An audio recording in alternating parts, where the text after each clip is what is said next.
하나님의 말씀이니라. 내 목장의 양떼를 멸하며 흩어지게 하는 목자에게 화가 있다고 합니다. 목자가 누구일까요? 목자는 양떼를 가장 안전하게 지켜서 그 양떼에게서 맛있는 젖도 짜고 그리고 털도 이렇게 깎아내서 우리 사람들에게 아주 유용하게 하도록 그 양을 보호하고 지키는 그런 일을 담당하는 사람을 우리가 목자라고 얘기합니다. 그래서 우리가 특별히 기독교에서 양과 목자에 대한 얘기들을 많이 나누고 있고, 그 양은 우리고 우리의 목자는 바로 하나님 예수님이라고 우리가 알고 있습니다. 그런데 오늘 에레미야가 하나님께 말씀을 들었습니다. 무슨 말씀을 들었냐면 내 목장의 양떼를 멸했다고 합니다. 지금 내 목장의 양떼는 누구일까요? 여러분이 큐티를 지금 22장까지 계속 나누면 누가 등장을 했습니까? 에레미야가 활동하던 시기에 첫 번째 왕이 누구였죠? 네, 요시야 왕입니다. 그 요시야 왕은 우리 그 북이스라엘과 북쪽의 이스라엘과 남쪽의 유다, 그래서 북이스라엘, 남유다, 유다와 이스라엘, 이렇게 성경에서는 자주 얘기가 나옵니다. 그런데 그 북이스라엘은 722년에 이미 그 죄로 인해서 망해버렸습니다. 남이 망하는 거는 별로 두렵지 않죠. 내가 조금이라도 손해를 봐야 내 피부에 와닿죠. 남의 아이들이 다치고 아파도 불쌍하구나, 빨리 회복됐으면 좋겠다 하지만 여러분 어때요? 우리 애가 아프거나 다치면 바로 반사작용으로 무반사작용으로 나타나죠. 붙들고 고치려고 하는. 오늘 고속도로를 달려오는데 앞에 차가 약간 밀렸습니다. 보니까 빗길에 과속운전을 한 분이 차가 아마 졸음운전을 했던지 어쨌든지 차가 완전히 찌그러지고 앞에 뒤에 다 찌그러지고, 아직도 도로 그 교통 관리를 하는 분들이, 직원들이 이렇게 수신호로 이제 가이드를 하면서 있는데도 운전석에 이렇게 발을 내놓고 피를 철철 흘리고 있는 모습을 지나오면서 보면서, 야, 정말 왜 저렇게 빨리 응급처치를 안 할까? 왜 119가 달려오지 않을까? 레카차가 3대나 와 있고 그리고 도로공사차가 1대가 와 있는데도 왜 응급차는 안 올까? 왜 저 사람들은 지금 저 사람을 빨리 조치하지 못할까? 그런 생각을 하고 주성이랑 왔는데, 바로 방관자적인 입장이잖아요. 제가 할 수 있는 건 아무것도 없고 그분들도 거기에 서서 119가 오기까지를 기다리는 그런 마음이겠죠. 양떼를 멸했는데, 양떼를 흩어지게 했는데, 그 요시야 왕은 하나님께서 놀랍게 함께해 주시고 부어주셔서 그 요시야 왕을 통해서 전국의 우상을 제거하고 그 땅에 하나님의 부흥을 일으켰던 놀라운 왕이 바로 에레미야가 선지자로 부름받았던 그때의 요시야 왕이었습니다. 성전을 고치다가 수리하다가 하나님의 율법책을 발견하고 그 율법책을 모든 사람들에게 읽혀주고 그들이 다시 죄를 뉘우치고 하나님께 무릎 꿇고 기도하게 했던 그 부흥의 영적인 회복의 그런 시기를 가졌던 요시야 왕입니다. 그 요시야 왕 때 에레미야를 부르셔서 하나님은 말씀하십니다. 너희가 너희 죄로 인해서 멸할 것이다, 망할 것이다. 오늘도 얘기합니다. 우리가 22장까지 계속적으로 들었던 너희 백성은 너희 죄로 인하여 망할 것이다. 요시야 왕과 그리고 그 다음 왕이 누구였습니까? 셋째 아들이었죠. 셋째 여호야김이었습니다. 여호야김은 여호아하스였죠. 여호아하스는 살룸 왕이라고 하고 셋째 왕이었습니다. 그 살루망 여호와하스는 그 아버지의 그 통치를 보고 옆에서 하나님이 어떻게 역사하시는지를 보았던 그 셋째 아들, 그 총명하기로, 그리고 많은 사람들이 이 사람이 차기 왕이야. 그 아버지 요시야도 얘가 셋째지만 왕이 됐으면 좋겠다고 여겼던 그 왕이었습니다. 살루망 여호와하스. 그래서 요시야 왕이 전투에 나가서 무기토 전쟁에서 애굽의 병사의 그 활에 맞아서 전사하고, 그리고 대를 이어서 누구를 왕으로 세울까, 많은 사람들의 그 다음 왕은 여호와하스 살룸이었습니다. 무슨 얘기입니까? 지금 왕이 전사해서 그 나라가 풍전등화에 있는 그 상황에서 애굽의 눈치를 보지 않고 그 왕이 총명하다고 하고 백성들이 왕으로 세우길 원하는 그 살루망 여호와하스를 그들이 왕으로 세웠다는 것은 애굽을 눈치를 보지 않고 그들을 대적하겠다고 하는 그런 의도가 아닌가요? 그래서 3개월도 통치를 못하고 3개월 만에 애굽에서 살루망을 데려다가 포로로 평생을 거기서 살게 만듭니다. 그리고 나서 애굽은 어떻게 했을까요? 애굽은 그 다음으로 그 요시야 왕 아들 중에 누구를 왕으로 세워야 애굽의 말대로 다 통치를 할 수 있고 그렇게 친애굽 정책을 펼 수 있을까? 우리가 역사를 보고 역사를 배우면 참 재미있는 것 같아요. 우리 아이들이 금요일마다 4학년들이 역사를 배우고 이제는 3학년까지 역사를 같이 배우면서 푹푹푹 빠져 들어가는 것들이 저는 보면서 신기해하고 있어요. 얼마나 재밌을까. 그래서 우리가 알고 있는 기존의 역사뿐만 아니라 전 세계와 대한민국의 기독교 역사와 연결해서 그 역사를 아이들이 지금 배우고 있는데, 공부를 잘해서가 아니라 그 역사 속에 임하시는 하나님을 우리 아이들이 볼 수 있다는 게 우리 어른들보다 얼마나 즐거울까. 그 다음 왕으로 친애굽 정책을 펴기 위해서 세웠던 여호야김은 얼마나 악한 왕이었습니까? 자기를 위하여, 자기 위익을 위하여 그 많은 사람들을 데려다가 품삯을 주지 아니하고, 그리고 성전을 건축해서 자기가 어떻게 하면 권력을 잘 지키고 애굽의 눈에 나지 않고 그 왕으로서의 권위와 권력을 유지하면서 잘 살아갈까. 지금 제가 무슨 얘기하고 있어요? 큐티책에 나와 있는 내용을 얘기하고 있습니다. 에레미야서를 얘기하고 있습니다. 그 여호야김, 그 악한 왕을 지금 얘기합니다. 목장의 양떼를 몇하고 흩어지게 한 그 목자라고 얘기하고 있습니다. 여호야김이 11년 동안 통치를 하고, 그리고 폐위돼서 그 아들 여호야긴이 그 다음 왕을 이어받습니다. 그 여호야긴도 3개월밖에 통치를 못하고, 그리고 그 다음으로 세웠던 왕이 누구였습니까? 바로 남유다의 마지막 왕, 그리고 요시야 왕의 네 번째 아들 시드기야입니다. 그래서 요시야 왕의 네 번째 아들 시드기야를 통해서 11년을 통치하게 하고 유다가 세상 속에서 사라져 버렸는데, 그러한 네 명의 왕들을 지금 얘기하고 있습니다. 너희가 너희에게 준 그 양을 멸하게 하고 흩어지게 했던 그 목자들이구나. 그 목자들에게는 화가 있을지어다.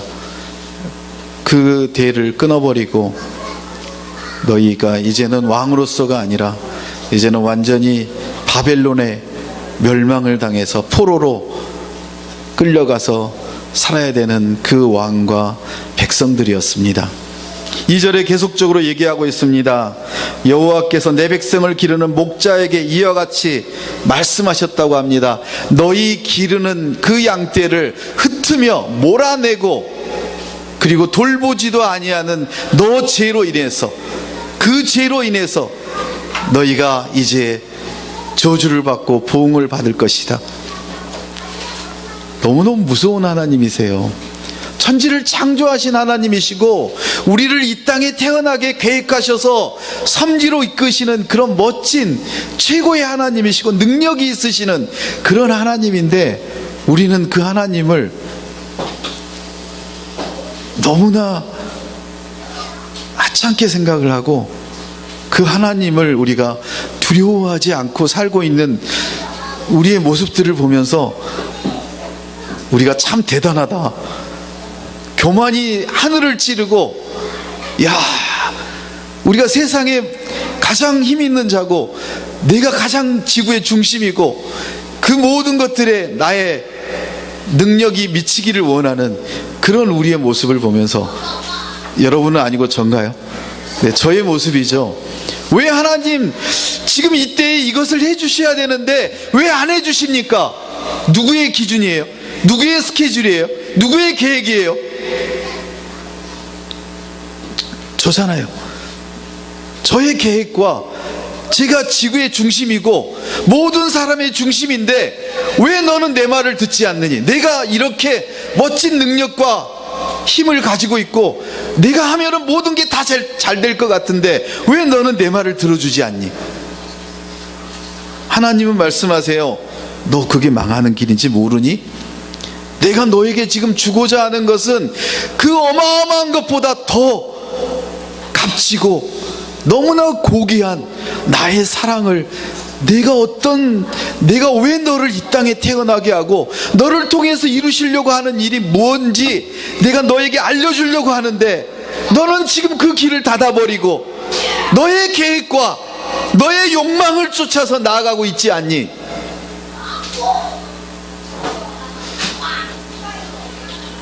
한번 적어보시면 좋겠어요. 우리가 듣지만 말고, 아니 저 목사가 지금 무슨 얘기를 하는 거야? 나에게 지금 뭐라고 얘기를 하는 거야? 라고 생각하지 마시고요, 하나님이 지금 이 말씀을 통해서 나에게 무슨 말씀을 하시려고 하는가? 내가 지금 걱정하고 고민하고 내가 결정해야 되는 이 상황에서 나에게 지금 이것을 어떻게 하라고 하시는 건가? 여러분 한번 생각하시면서 하나님이 주시는 마음이 있다면 머리에 그 생각을 적어보시기 바래요. 적어보시고 그리고 곰곰이 생각을 해보세요. 더 뭐 좀 좋은 말로 얘기하면 묵상이라고 얘기하죠. 묵상을 한번 해보세요.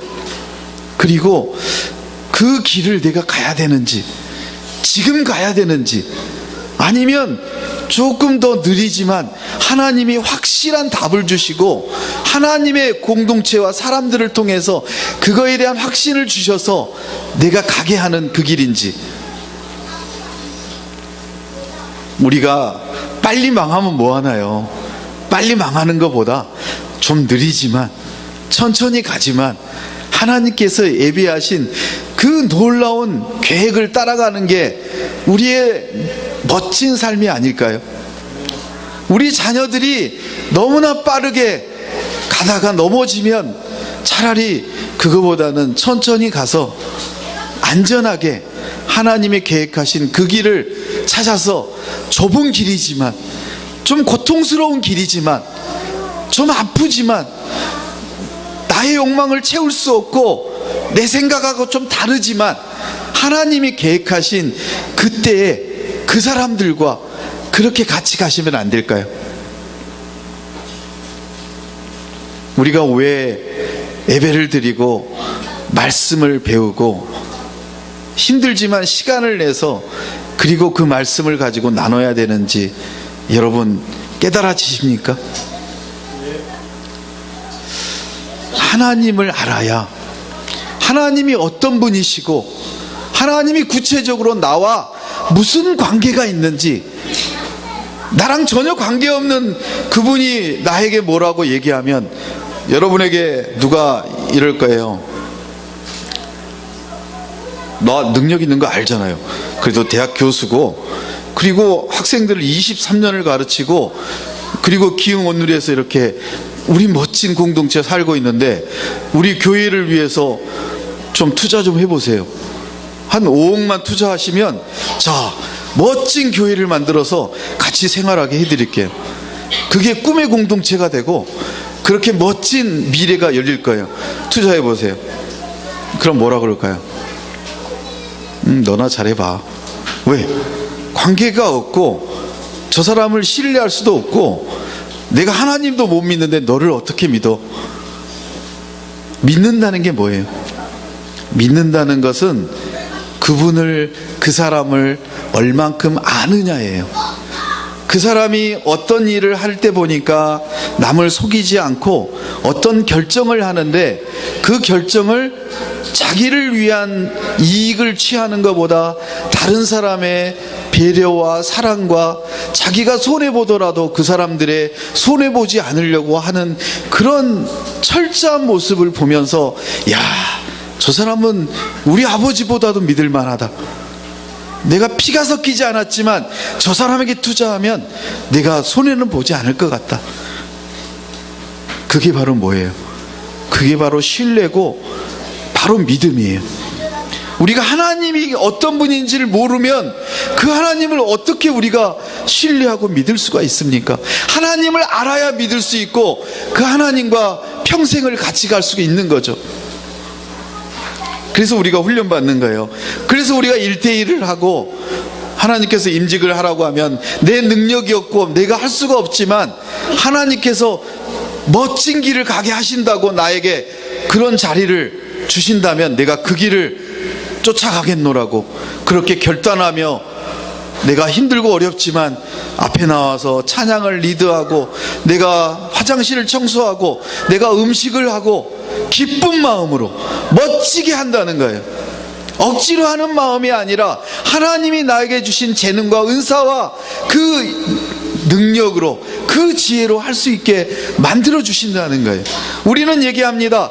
먼저 은혜를 주시고 능력을 주시고 나에게 그런 재산과 재물을 주십시오. 그럼 제가 그렇게 하겠습니다.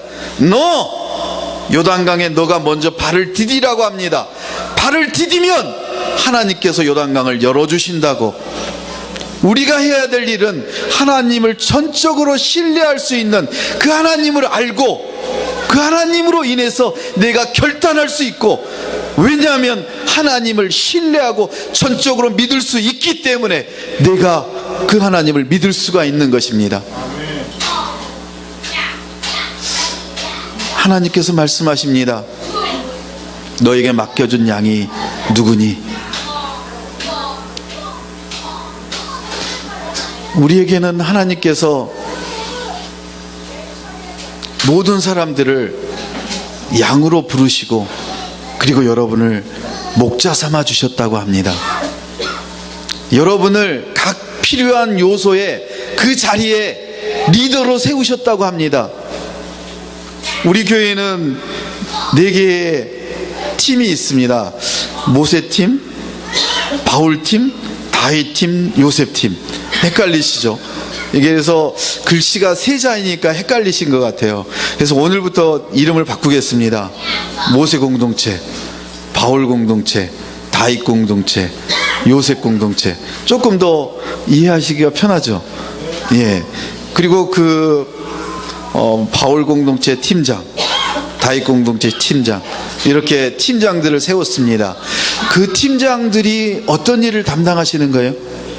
바로 양을 돌보고 섬기고, 내 시간이 우선이 아니라 우리 공동체 식구들이 먼저 우선이고, 내 시간을 들여서, 내 재물을 들여서 내가 그 식구들과 함께하는 그 시간을 너무나 소중히 여기고 그들과 함께 가려고 하는 그 사람이 누구냐면 바로 팀장이고 리더입니다.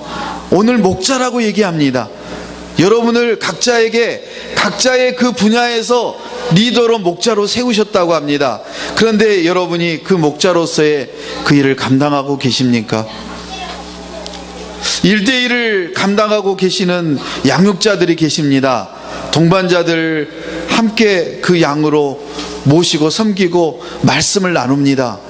그런데 누구의 시간에 맞추십니까? 1대1은 양육자는 밥이에요. 동반자 되시는 분들 오늘부터 힘을 내시고 양육자가 나는 오늘 안 되는데 그럼 얘기하세요. 나는 그 시간밖에 안 되니까 내가 원하는 요 장소에서 이 시간에 같이 하자고. 그게 동반자예요. 양육자는 어떻게 해야 돼요? 모든 것을 다 손해보고 그 시간을 빼서 거기에 10분 먼저 나와서 맛있는 차를 준비하고 동반자가 힘들어하지 않도록 정성으로 섬기는 것이 누가 하는 일이에요? 양육자가 하는 거예요. 김정혜 성도님, 우리 최지훈 권사님이 어디 계시나요? 그렇게 안 해주시니까 지금 시작 안 하는 거죠. 네, 최지훈 권사님이 그렇게 하시겠다고 저랑 얘기하셨어요. 오늘부터 하세요. 네, 두 분이 다 그 약속을 하셨습니다. 우리가 사는 길은, 우리가 살아나는 길은 하나님을 아는 거예요. 하나님이 보이지도 않고 느껴지지도 않으니까 누구로 인해서 하나님을 알아가는 거예요? 성경을 통해서 알아가면 너무 좋겠는데 내가 배운 게 짧아서, 내가 능력이 없어서 라고 생각하시는 사람들에게 하나님은 먼저 교회 온 사람들에게 그것을 하나하나 나누게 하시는 게 1:1 과정인 거예요.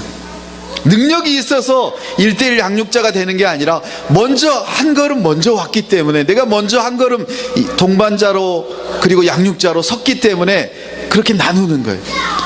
그 양육자가 목자라는 겁니다.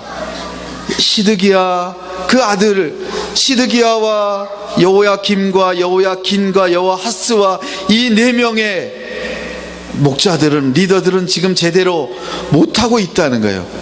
너희가 돌보지도 못하고 그들을 챙기지도 못하고 그들이 악한 길로 가는데 그 길을 너희가 그냥 두고 보지 않았니? 너희에게는 저주와 보응이 있다고 하는 거예요.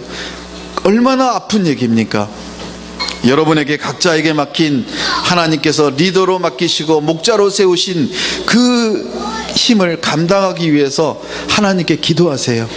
제가 리더의 자질도 없고 능력도 없고 양육자로서의 제가 뭐 하는 게 뭐가 있습니까? 하나님이 은혜 주셔야 제가 그 일을 감당하지 않습니까? 유다 백성에게 화와 저주를 하나님께서 내리겠다고 말씀하고 계십니다. 우리에게는 화와 저주가 아니라 바로 하나님이 우리와 함께 하심을 느끼게 하십니다. 우리를 리더로 세우실 때는 우리가 리더가 될 만한 능력이 있어서가 아니라 하나님이 함께 하셔서 그 일을 감당케 하시겠다고 하는 하나님의 약속이십니다. 그 약속을 신뢰하시고 우리 이인옥 집사님이 시작하셨던, 김소연 성도님이 시작하셨던 그 하나님의 길을, 꽃길을 이제 걸어가시길 바랍니다. 하나님이 이렇게 또 약속하십니다. 3절 4절 같이 보겠습니다. 내가 내 양떼에 남은 것을 그 몰려갔던 모든 지방에서 모아 다시 그 우리로 돌아오게 하리니 그들의 생육이 번성할 것이며 내가 그들을 기르는 목자들을 그를 위해 세우리니 그들이 다시는 두려워하거나 놀라거나 잃어버리지 아니하리라. 여호와의 말씀이니라. 아멘. 얼마나 위로가 되는 말씀입니까? 여호아하스와 여호야김과 여호야긴과 시드기야가 그 양떼를 돌보지도 못하고 악으로 치닫고 멸망의 길로 가버렸지만 하나님께서는 지금 에레미야에게 얘기하고 계십니다. 70년 후에는 아니 70년 후래요. 이거 뭐 차라리 내가 내 좋을 대로, 내 하고 싶은 대로 그렇게 살다가 그리고 중환자실에 누워서 하나님 제가 믿겠습니다. 제가 하나님을 온전히 믿겠습니다. 저를 천국으로 보내주세요. 꼴깍. 그러면 되지 않냐고. 그러고 싶으세요? 아니 그러고 싶은 사람이 여기 꽤 있는 것 같은데요. 박병삼 성도님은 얼마나 하나님이 사랑하시는 성도인지 모릅니다. 그 가족들을 통해서 마지막으로 남은 자로 하나님이 돌아오게 하시고, 그리고 그 열 몇 시간의 수술을 통해서 이제 인간의 힘으로는 고통을 제거하지도 못하는데 약의 힘으로 고통을 제거하고 있는 중에 그 하나님의 찬란한 빛을 보시고 이제 하나님께 가겠노라고 그 소망을 가지고 있을 때, 그 전화를 제가 받았을 때 저는 바로 그 길이 우리의 길이었다고, 지금 바로 세례드리러 가고 싶다고 연락을 드렸더니 중환자실에 계시지만 20분의 짧은 시간이지만 빨리 오시라고, 빨리 오셔서 축복해 달라고, 세례를 베풀어 달라고. 다른 교회 다니시는 분이세요. 매년 우리 박 집사님처럼 필리핀을 갈 때 같이 가는 에나 가족이에요. 그 에나 외할아버지시죠. 그 온몸에 담이 퍼져서, 그리고 고혈압으로 당뇨로 이제는 수술을 해도 머리에 몸에 핏줄들이 다 터지고 도저히 인간의 힘으로 능력으로는 살 수 없는 그런 지경에 계시는 그분이 하나님을 만나시고 그 찬란한 빛을 보시고 천국을 보시고 천국에 대한 소망을 놓지 않으시고 하나님께 온전히 그 남은 인생을 맡기겠노라고 세례를 받으신 그 마지막 시간. 여러분, 죽을 때 예수님을 맞이하면 좋겠냐고요? 아니요. 지금부터 여러분은 그 하나님을 만나셔서 그 하나님을 주인으로 고백하시고 세례 받으시고, 그리고 공동체와 함께, 그리고 집에서도 직장에서도 천국의 삶을 누리셔야 되는 거예요. 우리가 너무 약하기 때문에 점점점 하나님과 더 긴밀한 관계, 더 깊은 관계를 갖고 우리가 하나님 안에서 참 기쁨과 평안을 누리시는 그런 삶이 되셔야 됩니다.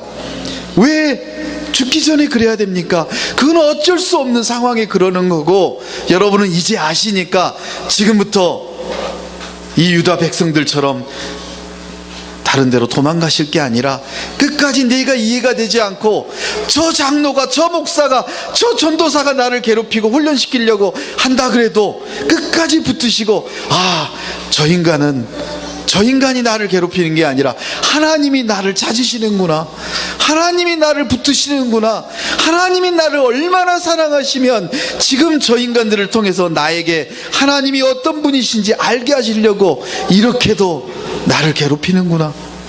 그걸 여러분이 확신하시고 어떤 순간에도 공동체 안에 붙들려서 공동체 안에서 참 사랑을 느끼시고 참 평안을 누리시는 그런 하나님의 자녀 되시길 축복합니다. 우리가 교회를 떠나고 공동체를 떠나야 될 이유를 저기다 적어보라고 하면 끝까지 적을 수 있어요. 그런데 떠나지 않아야 될 한 가지 이유가 있어요. 하나님이 나와 함께 하시겠다니, 천지를 창조하신 그 위대하신 하나님이 나와 함께 하시겠다니, 그거 하나면 그 모든 이유를 다 무너뜨릴 수 있다는 거예요. 그 하나님께서 그 양떼들을, 그 남은 양떼들을 포로로 잡혀가서 바벨론에서 그렇게 처참하게 종으로 살고 있는 그 70년을, 너무 까마득한 70년이 우리 뒤에 있지만 하나님께서 그 70년 뒤에는 그 양떼를 다시 모으고 그 양떼를 위한 목자를 세워주신다는 거예요. 어떤 목자들을 세웠습니까? 스룹바벨과 같은, 에스라와 같은 그런 하나님의, 에스라와 같은 그런 목자들을 세우셔서 포로 귀환을 통해서 다시 예루살렘 성을 재건하시고 회복해 하시고, 그리고 그 땅을 하나님이 다시 약속의 땅으로, 새 약속의 땅으로, 애굽에서 출애굽했을 때 그때 구 약속이 아니라 다시 새롭게 새 언약을 우리에게 약속하시고 그 언약을 주시겠다는 거예요. 그 70년 동안 그들이 포로로 가야 되는 이 남유다 백성을 향해서 하나님께서 약속하시는 거예요. 그들에게는 새로운 언약이지만, 70년 후에 새 언약이지만 우리에게는 무슨 언약인가요? 우리에게는 구언약이에요. 우리에게는 어떤 언약을 주셨습니까? 여러분 각자에게 하나님이 어떤 언약을, 어떤 약속을 해주셨습니까? 말씀을 통해서, 찬양을 통해서 여러분 각자에게 주시지 않았습니까? 내 안에 거하라. 내가 너의 주인으로 너의 모든 삶을 책임져 주시겠다고 말씀하지 않으십니까? 그리고 예수님이 다시 이 땅에 오셔서 그 땅은 이 땅에 믿지 않는 자들을 다 심판하고 우리를 건져 주시고 완전하게 회복해 하시는 그날이 올 거라고 우리에게 약속하지 않았습니까? 하나님은 벌하지만, 고통 가운데 우리가 처하지만 하나님은 새로운 약속을 주시고 그들을 다시 모아서 돌아오게 하셔서 바벨론의 70년 포로에서 돌아오게 하셔서 다시 자녀를 낳고 생육하고 번성해서 하나님의 그 언약의 백성으로 삼아주시겠다고 약속하십니다. 그 하나님의 약속을 우리가 믿는다면, 그 유대 백성이 믿는다면 그 70년을 먼저 이 세상을 떠나고 그 후손들이 다시 태어나지만 그래도 소망이 있고 꿈이 있고 그 70년을 견뎌야 될 정확한 목표가 있지 않겠습니까? 우리에게는 어떤 목표가 있습니까? 그들은 두려워하지도 않고 놀라지도 않고 이제 그 목자를 잃어버리지도 않을 그런 양으로 하나님께서 삼아주시겠다는 그 언약을 우리가 붙들 수가 있는 것입니다. 새 목자를 주시겠다고 하십니다. 여러분 각자에게도 양육자를 붙여주시고 그리고 리더로 삼아주시고 팀장으로 세워주시고 그렇게 하나님께서 놀라운 하늘의 역사를 이루겠다고 말씀하십니다. 오늘 우리 교회 2030 미래 기획팀을 만들 것입니다.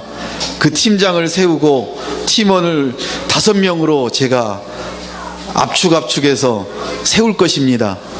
그분들이 뭐 할 거예요? 하나님의 꿈이 교회 가운데, 공동체 가운데 어떻게 이루어지실지를 먼저 하나님의 음성을 듣고 기획을 하시고 그 2030을 위해서 준비하시는 멋진 그런 미래가 우리 11월 달에 5주년 창립 4주년이죠. 4주년 창립 기념일 때 선포될 수 있도록 준비할 거예요. 5사람은 죽을 겁니다. 매주마다 모여서 회의를 하셔야 될 거고 매주마다 생업과 관계없이 기흥 온누리의 2030을 위해서 생각을 하셔야 되니까 얼굴들이 환해지시는 5명이 눈에 보입니다. 하나님은 새로운 목자를 세우시고 새 소망을 주시고 새 꿈을 우리에게 주신다는 것입니다. 우리가 그 소망을 보고 나갈 수 있다는 거예요. 그런데 더 놀라운 선포가 5절 6절에 이렇게 말씀하십니다. 여호와의 말씀이니라. 보라, 때가 이르니 내가 다윗에게 한 의로운 가지를 일으킬 것이라. 그가 왕이 되어 지혜롭게 다스리며 세상에 정의와 공의를 행할 것이며 그의 날에 유다는 구원을 받겠고 이스라엘은 평안히 살 것이며 그의 이름은 여호와 우리의 공의라 일컬음을 받으리라. 아멘. 아멘. 아니 이 짧은 에레미야 23장 1절에서 6절 사이에 심판과 저주와 회복과 그리고 소망을 주시는 하나님, 이 말씀이 여러분 어제 토요일 큐티 말씀이세요. 송경인 권사님이 나눠주셨던 그 큐티 말씀이에요. 그런데 아멘도 안 하시고 은혜도 못 받으셨다면 얼마나 우리가 지금 세상에 눌려서 사단에 눌려서 살고 있는지 우리가 너무 안타깝지 않습니까? 우리 송 권사님은 그 은혜를 충분히 어제 하루 동안 누리셨을 거예요. 왜? 이 말씀을 가지고 아침에 씨름하셨거든요. 하나님이 도대체 우리 공동체를 향해서 어떤 말씀을 주셨단 말인가? 선포되는 그 말씀이 바로 우리에게 뭐냐면, 보라, 때가 이르르니 그때에 다윗에게 한 의로운 가지를 일으켜 주시겠다. 다윗에게 한 의로운 가지를 일으키겠다. 학주야, 무슨 말인지 알겠어? 그래서 배워야 되는 거야. 나도 잘 몰랐어. 그래서 배운 거야. 그래서 배워야 되는 거죠. 그래서 훈련받아야 되는 거죠. 다윗의 계보를 이어서 다윗의 혈통에서 한 의로운 사람이 나온다는 거예요. 우리가 나무가 있는데 나무가 완전히 잘려나가서 죽을 것 같은 그 나무가 그 다음에 보면 그 그루터기 위에 하나의 가지가 뿅 올라와서 새순이 나서 3월이 지나고 5월이 지나고 여름이 되면 점점점 가지가 굵어지고 그 굵어진 가지에 또 가지가 나고 순이 나고 잎사귀가 나서 열매를 맺어가듯이 그 다윗의 혈통에서 의로운 하나님의 자녀를 우리의 소망으로 보내주신다고 말씀하십니다. 그분이 누구십니까?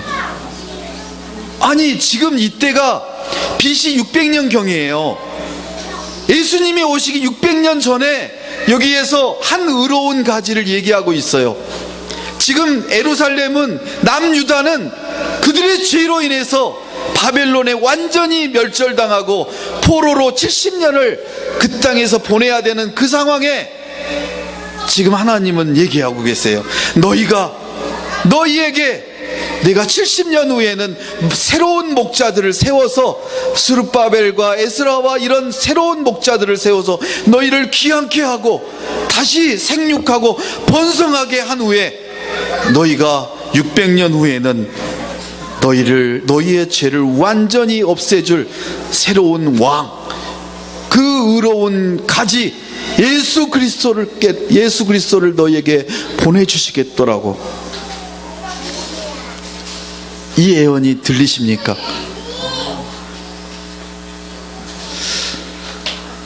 불교에도 경전이 있고, 그리고 많은 종교인들에도 그들이 신봉하는 경전이 있습니다. 그런데 이 성경은 하나님이 하신 말씀만 있는 그 말씀입니다. 하나님의 말씀이십니다.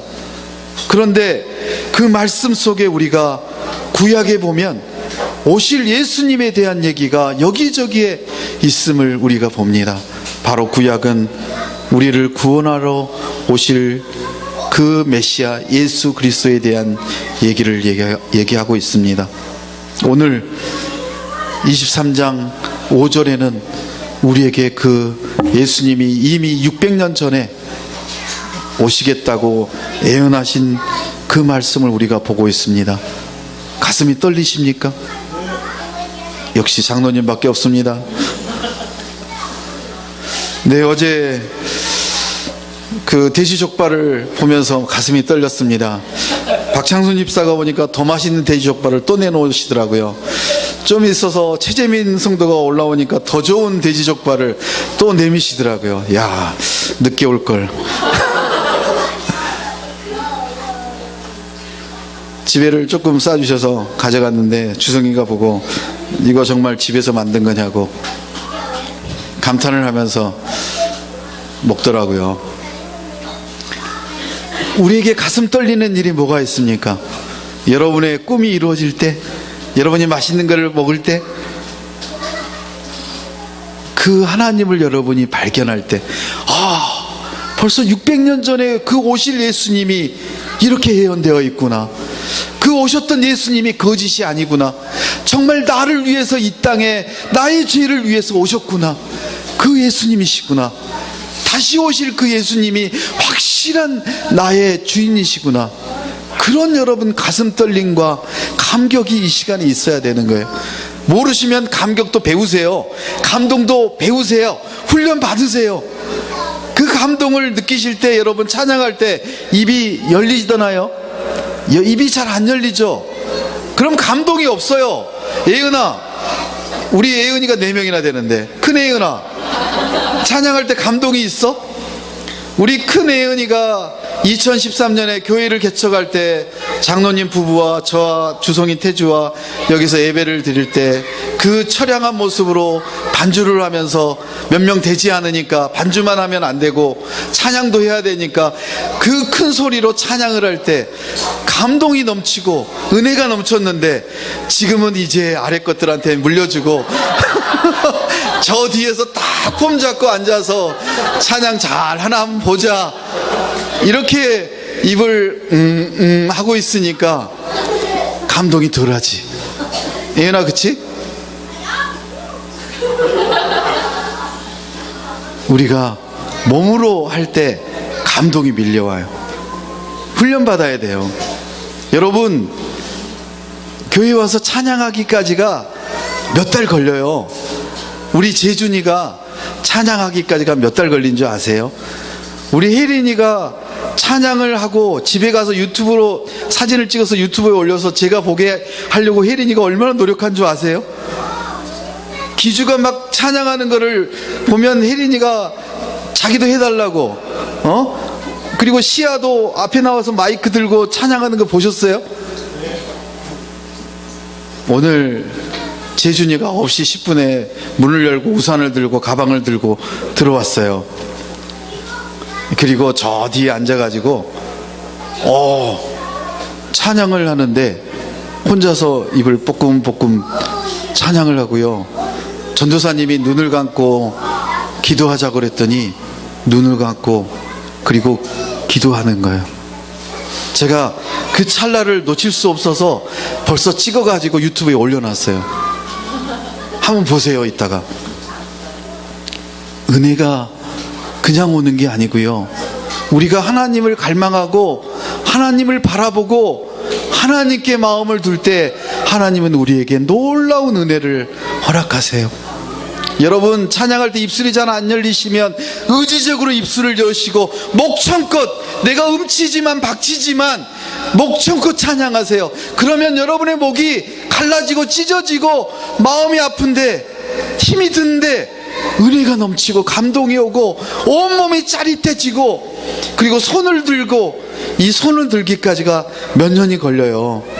이 손 들기가 얼마나 힘든 줄 아세요? 그런데 손을 들고 찬양을 하고 하나님을 생각하면서 그렇게 외칠 때 이 손이 짜릿짜릿함을 느껴보신 분들 있으시죠? 네, 손 안 드셔도 돼요. 느껴보셨잖아요. 지금 이렇게 손 들고 아무리 해보세요, 짜릿짜릿 안 해요. 근데 성령이 임하시면, 성령께서 감동을 주시면 이 손이 짜릿짜릿하고 가슴이 찌릿찌릿하고, 그 불같은 가슴이 하나님을 향해 있다는 그 가슴이 얼마나 감동이 되는지 여러분 한번 느껴보세요. 우리의 삶이 그렇게 감동받고 은혜 받을 때 세상의 어떠한 유혹과 세상의 어떠한 물질을 다 이겨낼 수 있고, 내가 참아낼 수 있고 품어낼 수 있고, 그렇게 하나님과 갈 수 있는 거예요. 그 예수님이 오셨다는 거예요. 누구를 위해서? 바로 여러분을 위해서 왕으로 우리에게 오셨다는 거예요. 왕으로 오셔서 정의와 공의를 이 세상에 나타내시고, 정의가 무엇이며 공의가 무엇인지, 하나님께서 죄를 얼마나 싫어하시고 우리를 얼마나 사랑하시는지 그 사랑을 알게 하시려고 그 독생자 예수 그리스도를 우리에게 보내셔서 우리가 그 예수님을 우리의 주인으로 모실 수 있도록 그렇게 하시겠다고 말씀하세요. 그의 날에는 우리에게 구원의 역사가,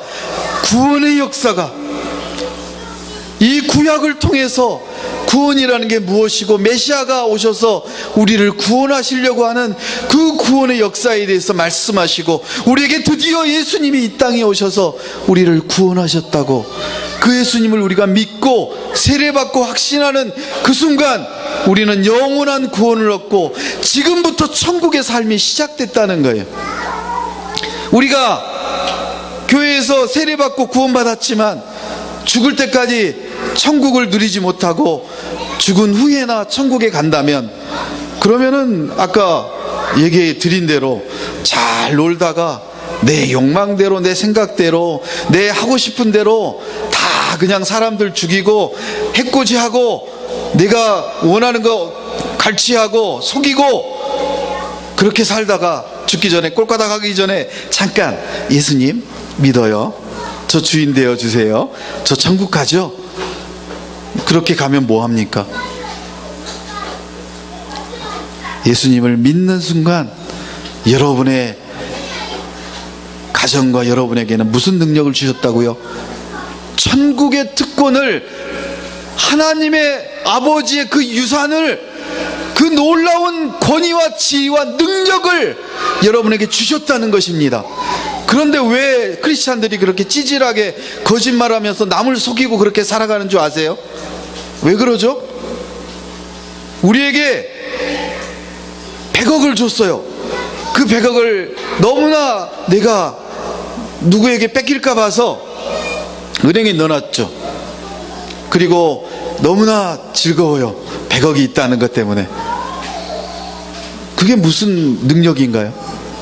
그 100억을 딱 찾아서, 자 5만원짜리로 빳빳한 5만원짜리를 찾아서 가면서 그래 나한테 인사해, 5만원 줄게. 딱 줘요. 그러면 꾸벅 인사를 하잖아요.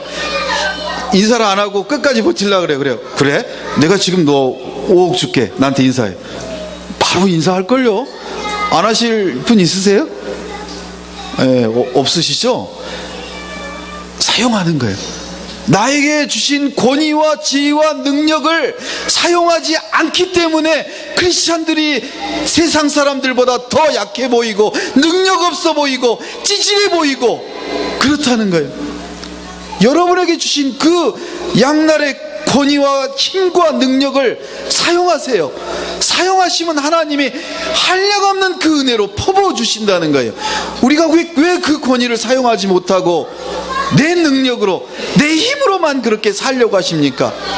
왜 우리가 그 하나님을 세상 사람들한테 알려주지 못하냐고요? 두려워서, 내가 손해를 받을까 봐서. 우리 성도들은 하나님이 우리에게 주신 천국과 그 지혜와 권위를 이제는 마음껏 사용하는 그런 놀라운 하나님의 상속자 되시길 축복합니다. 우리에게 구원의 약속을 주시고 그 유다의 구원과 북이스라엘의 평안과 그 모든 것을 통해서 우리를 살려주셨던 여호와 우리의 공의, 여호와 우리의 공의라는 게 무엇인가요? 우리를 의롭게 하는 그 여호와 우리의 왕이라는 뜻입니다. 우리의 왕 되시고 우리의 주인 되시는 그분이 바로 예수 그리스도시라고 하십니다. 이제 여러분 그 힘과 능력과 지혜를 양손에 가지시고 세상을 든든하게 두려워하지 마시고 그렇게 힘있게 멋지게 평생을 천국의 삶으로 하나님의 자녀로 그렇게 살아가시길 예수 그리스도 이름으로 축복합니다. 내가 그렇게 살겠노라고, 그 하나님을 나의 주인으로, 예수님을 그렇게 나의 주인으로 살겠노라고 우리가 통성으로 기도하시겠습니다. 우리에게 맡겨주신 그 한 마리의 양, 한 영혼,